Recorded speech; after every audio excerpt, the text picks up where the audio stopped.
Baterai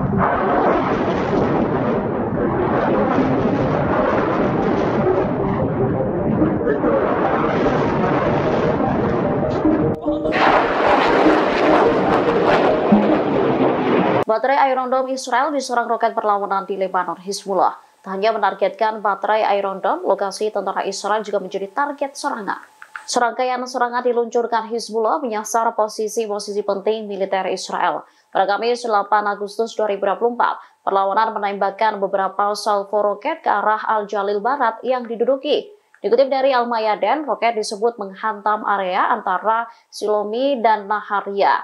Dalam operasi keempatnya, Hizbullah juga meluncurkan roket menargetkan baterai Iron Dome. Selain itu menyasar posisi artileri dan kendaraan militer yang diparkir di Al-Jalil Barat yang diduduki.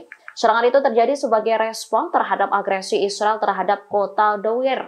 Beberapa roket Burkan kaliber besar kemudian ditembakkan ke Barak Zaid yang menjadi markas bagi satu batalion Brigade Teritorial ke-300. Roket-roket tersebut ditembakkan sebagai respon terhadap serangan Israel di kota Majdal Zon. Sore harinya perlawanan menyerang situs militer Al-Summahah di perbukitan Kifar Koba. Markas besar divisi ke-91 di Pangkalan Biranit juga diserang. Serangan diklaim tepat sasaran dan menghancurkan satu bagian lagi di dalamnya hingga terbakar. Barak lain di Ramim diserang pada pukul 7.40 malam dan terkena serangan langsung. الله يتقبل منه الله يتقبل منه وحش روح الله سيد من يفجر شيلي بسم الله الله أكبر. Aksi berani Brigade Al-Hassam melumpuhkan kendaraan tempur tentara Israel. Mereka berkati IDF lalu meletakkan peledak ke dalam tank Yonis hingga meledak hebat. Mujahidin Brigade Al-Hassam berlari meletakkan peledak dekat kendaraan pengangkut personel M113. Dikutip dari Tribunnews.com, peledak tersebut bahkan dibawa dengan tangan kosong. Setelah dirasa posisi peledak berada di tempat yang tepat, Mujahidin Al-Hassam langsung berlari meninggalkan target. Beberapa saat kemudian, tampak kendaraan pengangkut personil M113 itu hancur lebur. Ledakan yang sangat besar terlihat dari peledak yang didekatkan dengan tank itu. Tentara Israel yang berada di dalamnya diduga tewas, namun ada pula yang terluka. Menurut Brigade Al-Hassam, serangan ini terjadi di lingkungan Tal Al-Sultan sebelah barat kota Rafah di jalur selatan. Serangan dilakukan menggunakan peluru Al-Yasin 105. Tanya Brigade Al-Hassam, serangan juga diluncurkan Hizbullah dari Lebanon. Mereka menargetkan baterai Iron Dome dan sejumlah artileri di Jalil Barat yang diduduki.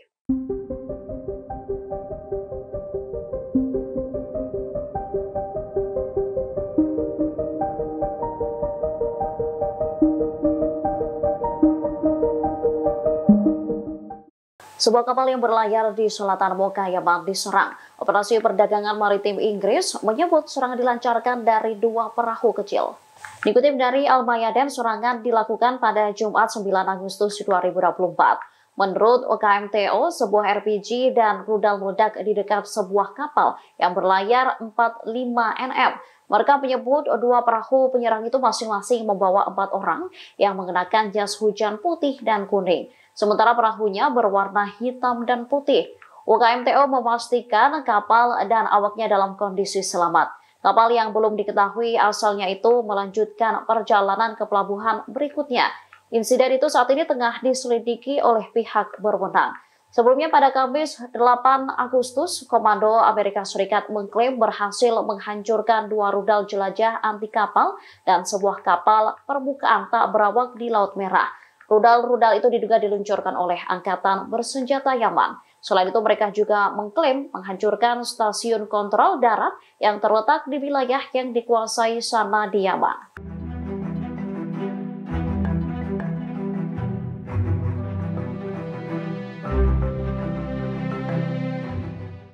Iran disebut menunda serangan balasan ke Israel untuk membalas kematian pemimpin politik Hamas Ismail Haniyeh. Namun Angkatan Bersenjata Yaman memastikan baik Iran maupun poros perlawanan bakal menyerang Israel.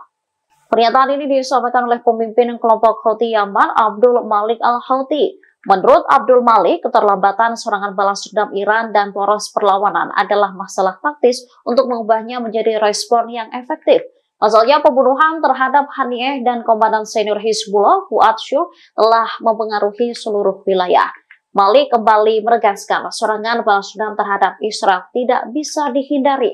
Bahkan apa yang terjadi ke depannya tak bisa diabaikan menggunakan cara apapun. Dikutip dari tribunnews.com, Israel saat ini disebut berada dalam keadaan takut dan panik yang ekstrim.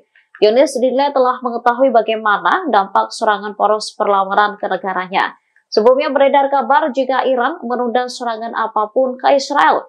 Iran diyakini menunggu hasil pertemuan Organisasi Kerjasama Islam. Adapun pertemuan itu diadakan pada Rabu 7 Agustus di Jeddah, Arab Saudi.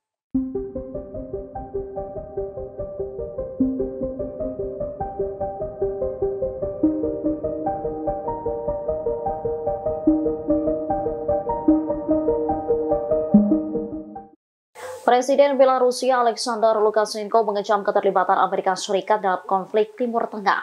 Pasalnya Washington dinilai bisa memanfaatkan konflik tersebut untuk memulai Perang Dunia III. Lukashenko menilai di bawah Presiden Joe Biden kebijakan Amerika Serikat di dunia tampaknya telah diatur entah bagaimana.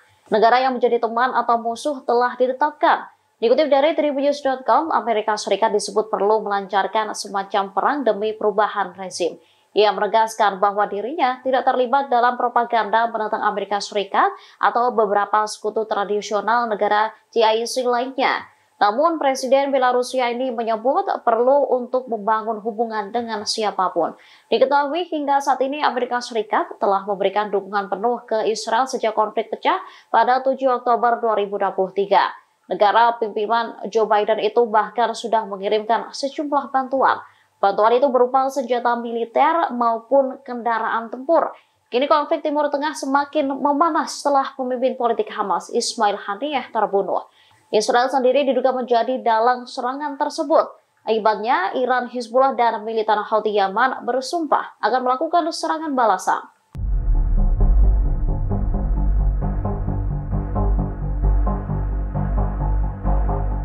Iran hingga saat ini belum meluncurkan serangan ke Israel untuk membalas kematian pemimpin politik Hamas Ismail Haniyeh. Diduga Teheran bakal memilih untuk mencari para pelaku pembunuhan ketimbang melancarkan serangan ke Israel. Dikutip dari tribunnews.com, Iran diyakini bakal mencari orang-orang yang telah berkhianat dengan menjadi mata-mata Mossad. Mossad sendiri merupakan agen rahasia Israel. Teheran dinilai tengah menimbang-nimbang terkait adanya tekanan yang datang ke pihaknya. Tekanan itu muncul agar Iran tidak meningkatkan ketegangan di kawasan jika lebih memilih untuk melakukan serangan ke Israel. Menteri Luar Negeri Pakistan Ishaq Dar sendiri menentang Teheran melakukan serangan ke Israel. Hal itu disampaikan dalam pertemuan anggota Organisasi Kerjasama Islam atau OKI di Iran. Ishaq menuturkan bahwa sebenarnya pembunuh Haniyeh memang harus dicari.